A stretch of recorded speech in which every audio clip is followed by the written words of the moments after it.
We hear one of the traps go, the sound, but it's so early in the episode, the plot can't be over yet, right? Well, it's not. For the mouse not only got away from the mousetrap, but he has scornfully pooped on it and vengefully pooped in Al's bowling shoe. And this is when it gets personal. Now it's personal.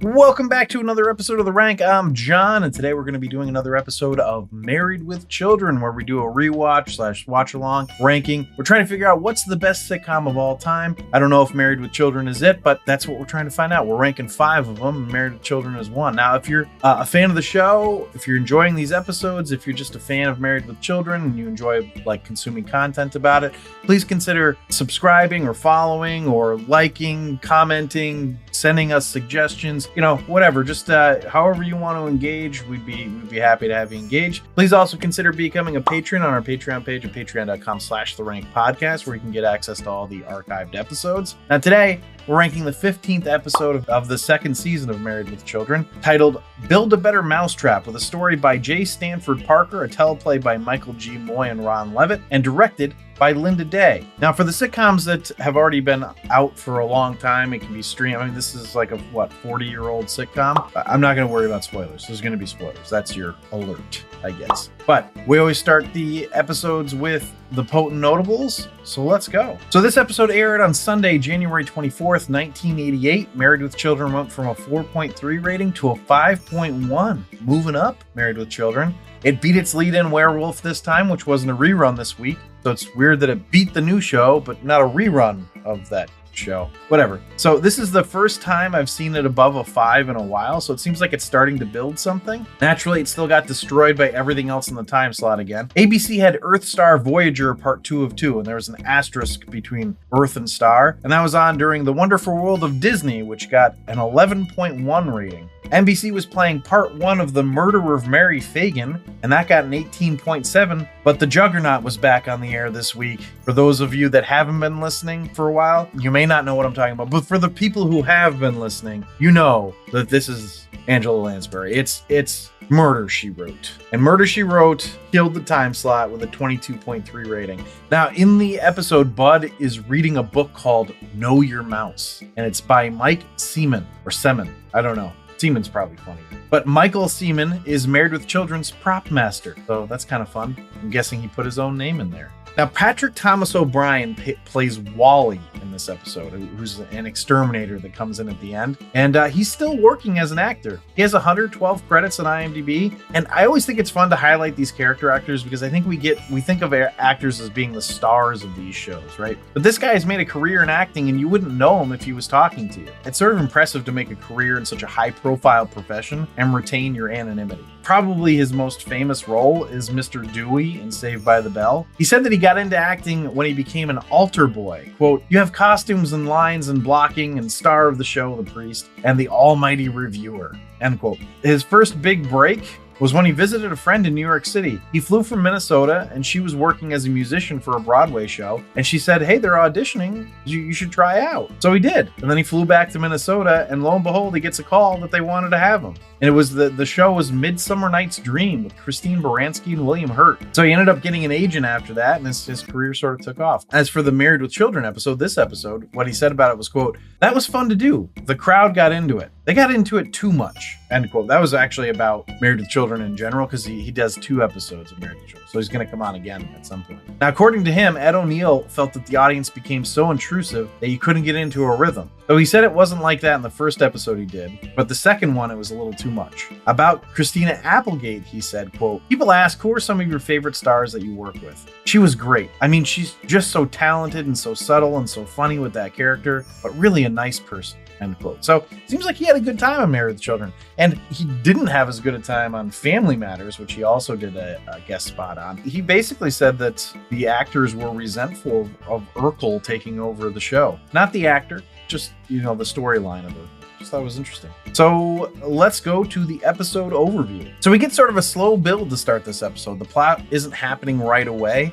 It's just typical Bundy household antics at first, with Kelly hoping for food, intimating that Peggy doesn't typically cook for her kids. It does feel like if there was food, Kelly could get it herself. I mean, she's what, like 16 in this? Anyway, Peggy goes to the basement to hide from Al because she hadn't refilled the toilet paper, and he's got to find some tissues for wiping. So she's like, he's gonna be in a bad mood, and goes and hides. But interestingly, while there's not much here at first, it still made me laugh quite a few times. Like when Kelly says maybe tomorrow about getting food, or when Peggy says she's going shopping, which means she's going to hide in the basement apparently. And then Kelly asks her to get milk, and Peggy just laughs at her. And when Al finally comes downstairs, he talks about having a terrible dream about a huge mosquito, which he describes as looking like Peg, and that it was sucking all the money from his wallet. Just, classical Bundy shenanigans, but it was fun. So then Peggy comes screaming up from the basement, to which Al says, "What's the matter? You see the vacuum?" So we're having fun here, just having some fun. But no, she saw a mouse, and this is when the plot begins.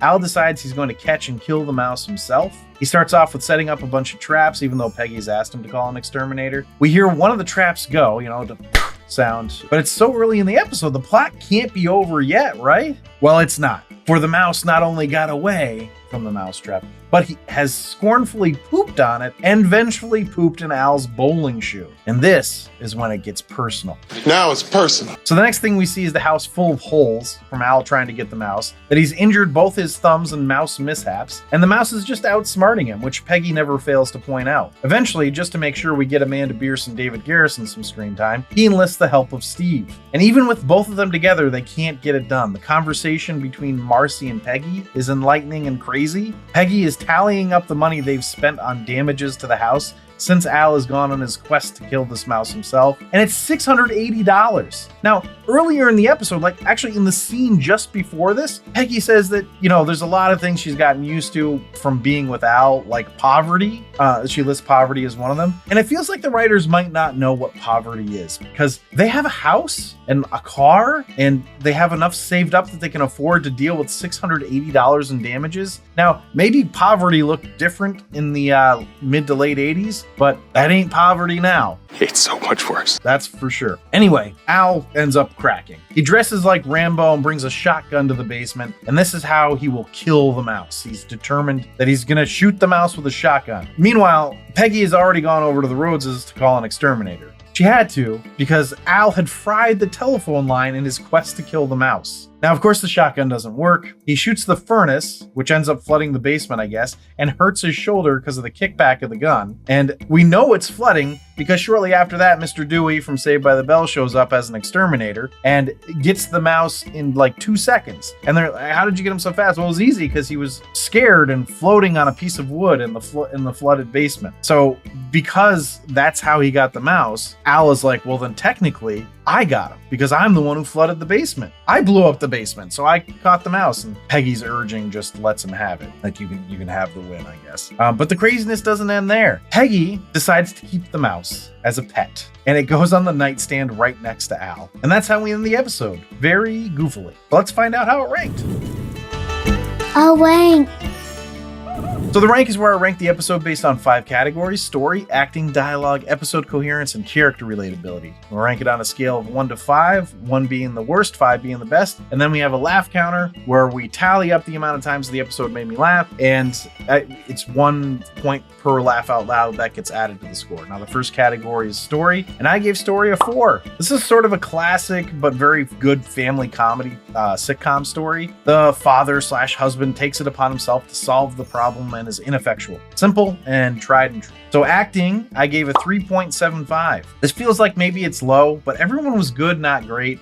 There's not much else to say here because nobody felt particularly off to me, but I also wasn't super impressed or anything either. I don't know. I feel like this is the right score, just terrible analysis. So there you go. That's what you come here for, right? So let's go to the next category, which is dialogue. I gave that a 3.75. So the dialogue is fun, but not filled with laughs. It made me smile a bunch, but it just didn't get me the whole way, not full laugh very often. Still though, I found myself enjoying this episode quite a bit. It was stupid, but they played it fun. All right, so let's go to episode coherence, which I gave a 4.5. Now, maybe this is too high. But it all seemed to work. The story was simple and therefore easy to cohere. It's like the best way to handle a sitcom episode, in my opinion. Make it simple. A simple story that's easy to cohere to. Nobody should be struggling to follow a story in a sitcom. The characters all seemed to cohere to what we expect of them, as far as the series goes.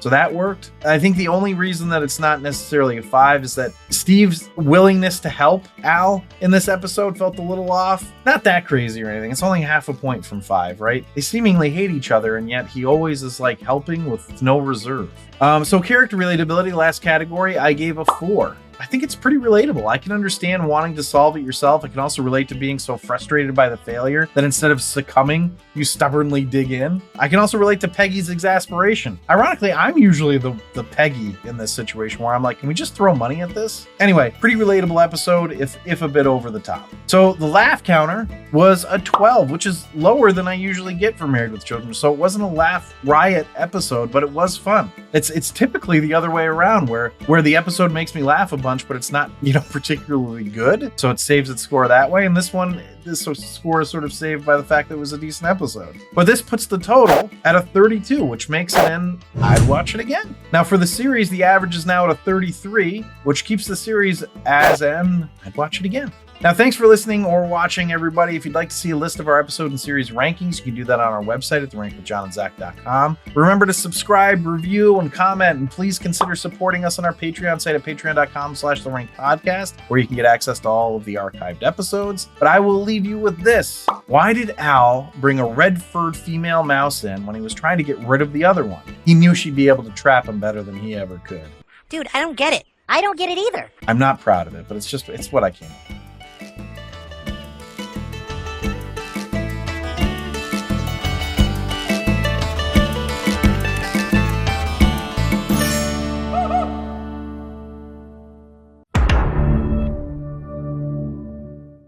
Now, in the fucking Jesus. That's okay. Take your time.